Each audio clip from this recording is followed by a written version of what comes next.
स्वागत है आपका रनर्स IAS में। चलिए हिंदी साहित्य के जो क्लासेस चल रहे हैं उससे आगे बढ़ाया जाए। आज हम लोग हिंदी साहित्य में यह जानेंगे कि हिंदी साहित्य को किन स्रोतों से लिखा जाता है। ठीक है, उन स्रोतों से जो प्रश्न जो हैं ऑब्जेक्टिव बन सकते हैं उन्हीं पक्षों पर मैं से केंद्रित रहूँगा। ठीक है, हिंदी साहित्य के स्रोत।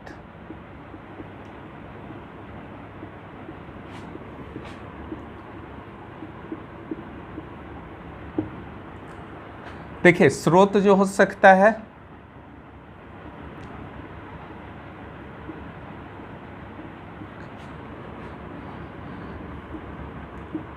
मौलिक भी हो सकता है, प्रमाणिक भी हो सकता है, अप्रमाणिक भी हो सकता है। ठीक है, इसके अलावा स्रोत जो है प्रकाशित भी हो सकता है या अप्रकाशित भी हो सकता है। लेकिन प्रकाशित हो या अप्रकाशित हो, स्रोत के रूप में तो दोनों कार्य करेंगे। ठीक है, उसी ढंग से प्रमाणिक हो या ना हो या अप्रमाणिक हो, दोनों ही आपके जो है स्रोत के रूप में वर्क करेंगे। ठीक है, क्योंकि यहाँ पर जो आपका अलग अलग शुरुआती दौर में विशेष रूप से अलग अलग जो आपके इतिहासकार थे, हिंदी साहित्य के इतिहासकार थे, उन्होंने लगभग सभी स्रोतों का प्रयोग आवश्यकता अनुसार किया है। ठीक है, हाँ ये बात है कि शुरू में जो अप्रमाणिक स्रोतों को सही मान लिया गया था और धीरे धीरे शोध के साथ साथ नए शोधों के साथ साथ वो क्या होते हैं, अलग होते जाते हैं। लेकिन स्रोतों के अप्रमाणिक होने से या फिर सही नहीं होने से बहुत सारी समस्या भी आती है। इसके अलावा यह भी प्रॉब्लम्स आता है कि अगर कोई स्रोत को मौलिक घोषित किया गया है तो कितना प्रतिशत जो है उसमें मौलिकता है। ठीक है, क्योंकि हो सकता है कि बाद में जो मौलिक स्रोत हैं उसमें बाद में किसी के द्वारा कुछ अनावश्यक रूप से इनपुट कर दिया गया हो। ठीक है, जिससे उसकी मौलिकता जो है नष्ट हो गई हो। उदाहरण स्वरूप आप देख सकते हैं कि कबीर के जितने भी दोहे हैं, ठीक है, तो उन दोहों में बहुत सारे ऐसे दोहे भी मिलते हैं जो जिन दोहों की भाषा शैली जो है कबीर के भाषा शैली से नहीं मिलती है, तो उससे अप्रमाणिक मान लिया जाता है, मौलिक से थोड़ा सा अलग मान लिया जाता है। कबीर ग्रंथावली का जो प्रकाशन हुआ, ठीक है, तो उसमें जो है आपका सारा कबीर ने ही लिखा है, इसकी कोई गारंटी नहीं दे सकता है।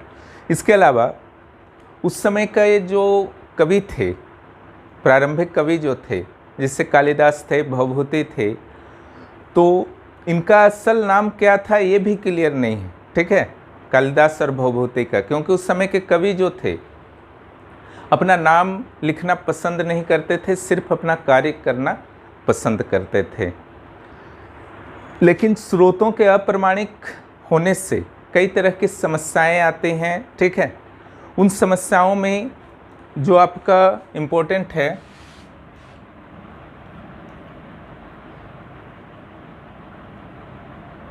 तुलसीदास,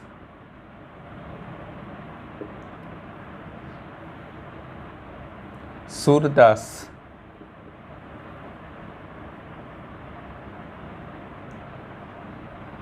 कबीरदास, इनके जन्म स्थान जो हैं अभी तक क्लियर नहीं हुए कि कहाँ था। ठीक है, इनका जन्म स्थान जो है अभी तक पूरी तरह से कंफ्यूजिंग है। जैसे कि तुलसीदास का ही आप लीजिएगा तो इनके तीन दावेदार हैं जन्म स्थान के, राजापुर, सौरो और एक नया जो आपका मिल गया है बटेश्वर। अब इन तीनों में किसको मानिएगा कि तुलसीदास का जन्म स्थान है, बहुत ही मुश्किल है। ठीक है, क्योंकि स्रोत जो है प्रमाणिक नहीं है। उसी ढंग से यहाँ पर भी समस्या आता है सूरदास और कबीरदास के बारे में। सूरदास का एक ग्रंथ है साहित्य लहरी,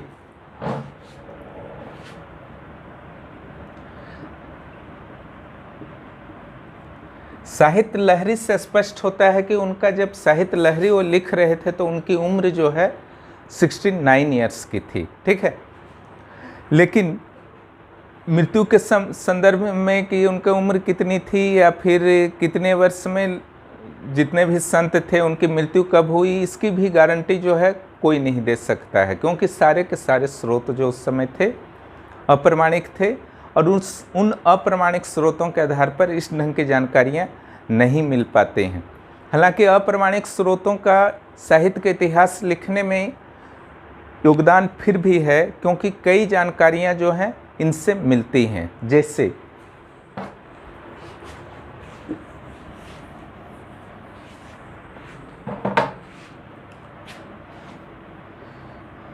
कबीरदास के बारे में कुछ जानकारी जैसे मिला है, इनका पत्नी का नाम जो था लोई था, पुत्र का नाम कमाल था, पुत्री का नाम कमाली था, ठीक है। उसी ढंग से तुलसीदास के बारे में जानकारी मिलता है कि इनके गुरु का नाम जो था नरहरि था। सूरदास ने स्वयं लिख कि बिहारी सतसई जो उनकी प्रसिद्ध रचना है, रीतिकालीन कवि हैं बिहारी, ये गुजरात के राजा जयसिंह के काल में लिखा गया था, ठीक है। तो इस ढंग से इन अप्रमाणिक ग्रंथों से बहुत सारी जानकारियां भी मिलती हैं।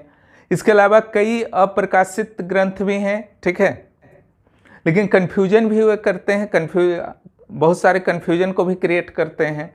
जैसे आप देखते हैं सूरसागर,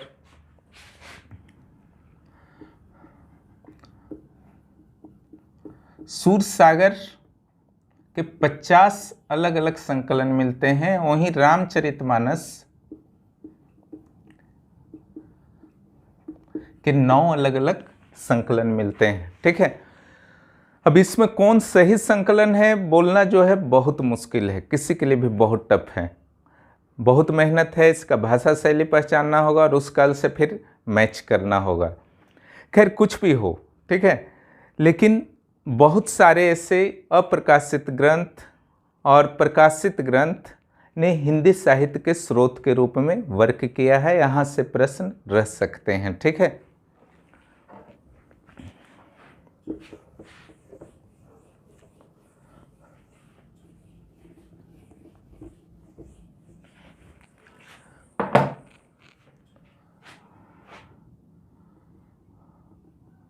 अप्रकाशित का कुछ अभी फिलहाल याद कर लीजिएगा। अप्रकाशित ग्रंथ, इसमें जो है भक्तमाल नाभादास, ये भी स्रोत के रूप में काम करते हैं, ठीक है। 84 विष्णु की वार्ता,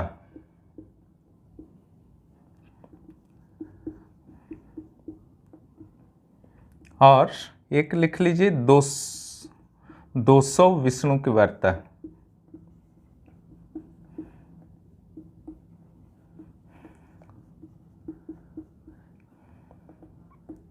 ये दोनों जो है गोकुलनाथ जी का है,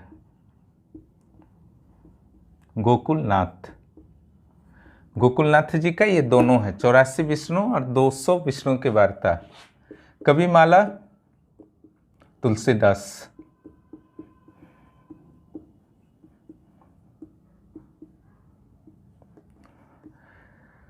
कालिदास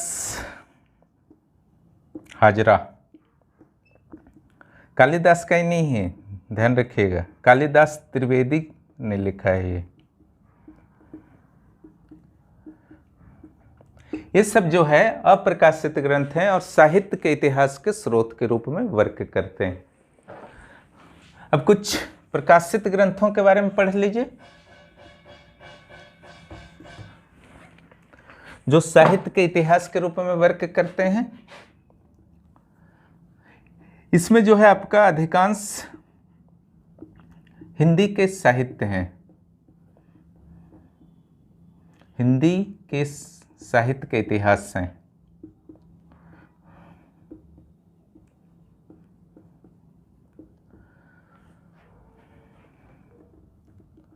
इसमें जो है सबसे पहले आता है गार्सा द तासी।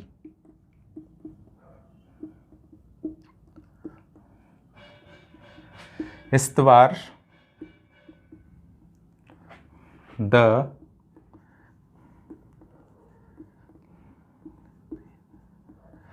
त्यूर, लितेरा त्यूर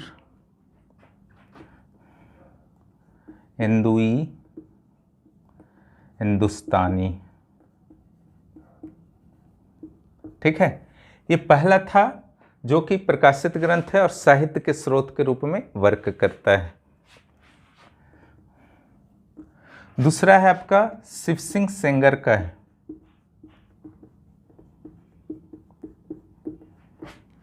शिव सिंह सरोज। शिव सिंह सेंगर का जो है शिव सिंह सरोज है। तीसरा जो है सर जॉर्ज ग्रियर्सन का है। इनका जो बुक है द मॉडर्न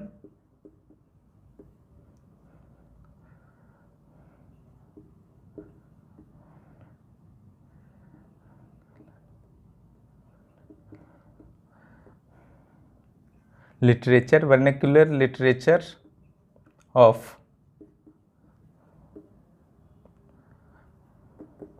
इंडिया, हिंदुस्तान, ये सर जॉर्ज ग्रियर्सन का है। उसके बाद मिस्र बंधु का है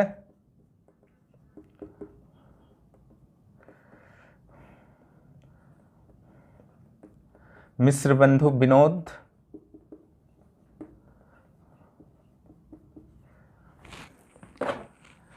और जो कुछ पुस्तक है आपका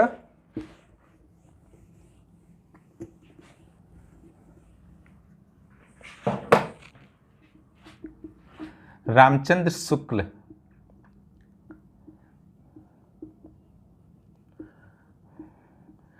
हिंदी साहित्य का इतिहास।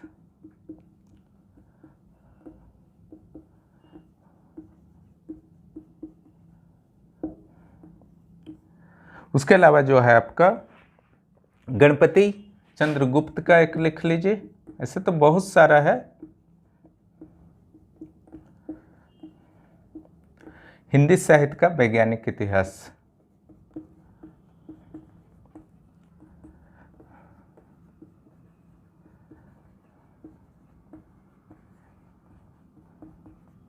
ठीक है, गणपति चंद्रगुप्त का हो गया हिंदी साहित्य का वैज्ञानिक इतिहास। ठीक है, तो इस सारा जो है स्रोत हैं। इसके अलावा हिंदी साहित्य का विवेचनात्मक इतिहास, हिंदी साहित्य का आलोचनात्मक इतिहास जो राजकुमार वर्मा के द्वारा लिखा गया है, ये सब भी जो है स्रोत के रूप में ही कार्य करते हैं। ठीक है, इस प्रकार जो आपके स्रोत के रूप में अगर हिंदी साहित्य का बात किया जाए तो राजकुमार वर्मा के द्वारा शुरुआती तौर पर शुरू में उन्होंने कहा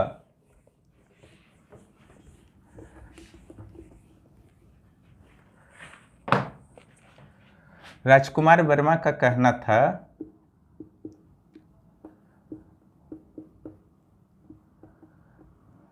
कुल 29 ग्रंथ हैं जो स्रोत के रूप में प्रभावी रूप से वर्क करते हैं। उनमें से कुछ का नाम आपको जरूर याद रखना चाहिए। विसल देव रासो, नाल का है ये। पृथ्वीराज विजय,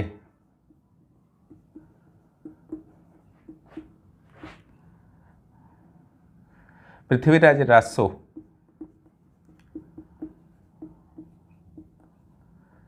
चंद्रवरदाई का है प्रबंध कोश, चिंतामणि, मेरुतुंग का है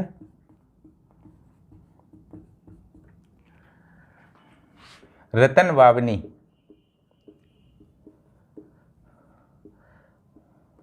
केशवदास का है।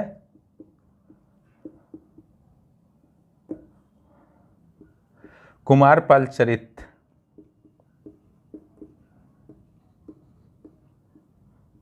ये जो है हेमचंद्र का है। ठीक है, इतने बुक को कम से कम अभी याद कर लीजिए। जो 29 बुक उन्होंने कहा था उसी में से ये हैं, और भी बहुत सारे बुक्स हैं, लेकिन इतना जो है बहुत ज़्यादा इम्पोर्टेंट हैं। ठीक है, तो इस ढंग से ये इतिहास के साहित्य के स्रोत थे। ठीक है, ये अप्रमाणिक हो सकते हैं, प्रमाणिक हो सकते हैं, प्रकाशित हो सकते हैं या अप्रकाशित हो सकते हैं।